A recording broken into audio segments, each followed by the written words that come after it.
Garbage mountain avalanche buries squatters. Dozens of people were killed when a huge mountain of garbage collapsed in Ethiopia on Saturday. Following a deadly landslide at the Koshe garbage dump in Addis Ababa, Ethiopian authorities blame the accident on construction work for a new biogas plant. Bulldozers leveling the ground for the plant increased pressure on the landfill, causing it to collapse and engulf the homes of nearby squatters. At least 46 people were killed.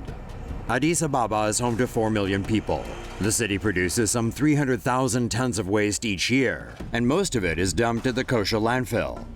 That's the equivalent to the maximum takeoff weight of about 520 Airbus A380 airplanes. Koshe, which means dirt in local slang, was home to about 350 squatters living in makeshift housing built on the rubbish. Around 500 people scavenge at the 74-acre landfill, sorting through the garbage to try and make a living.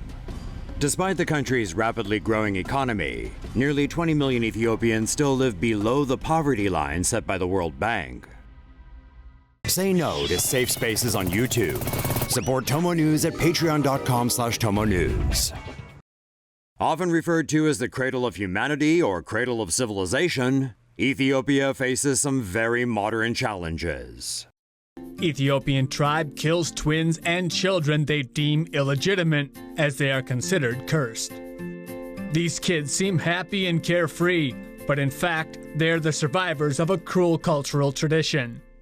Boko Belguda, an Ethiopian woman of the Karo tribe, has given birth to 15 children, but they've all been killed by her tribal men.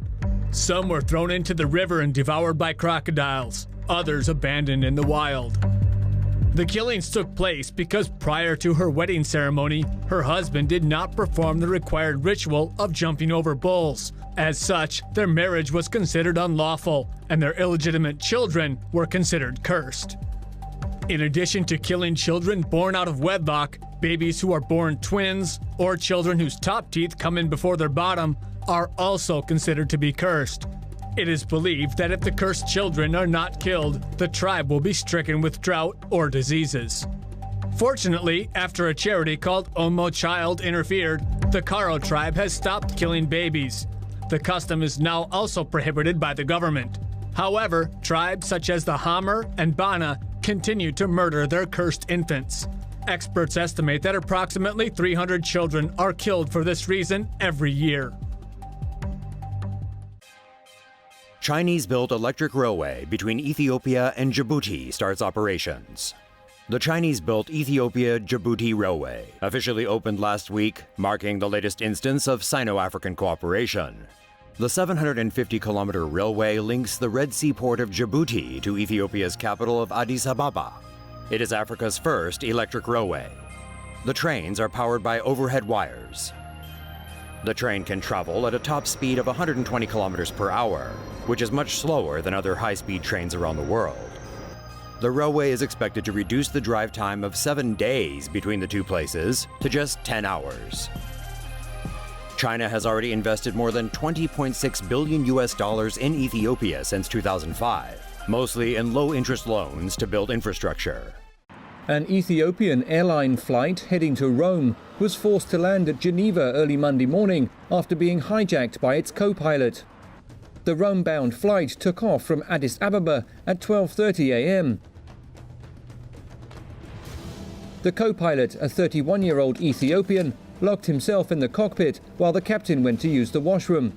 The plane circled in Swiss airspace while the hijacker negotiated for asylum with the air traffic control tower before landing at Geneva. 2 Eurofighter Typhoon fighter jets were dispatched to escort the hijacked aircraft to the airport.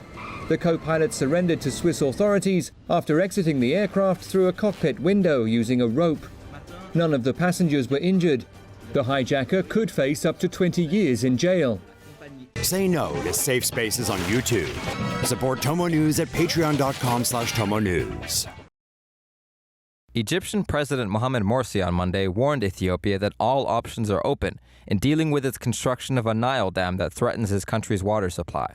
To make way for the Grand Renaissance Dam, Ethiopia has started diverting a stretch of the Blue Nile near its border with Sudan.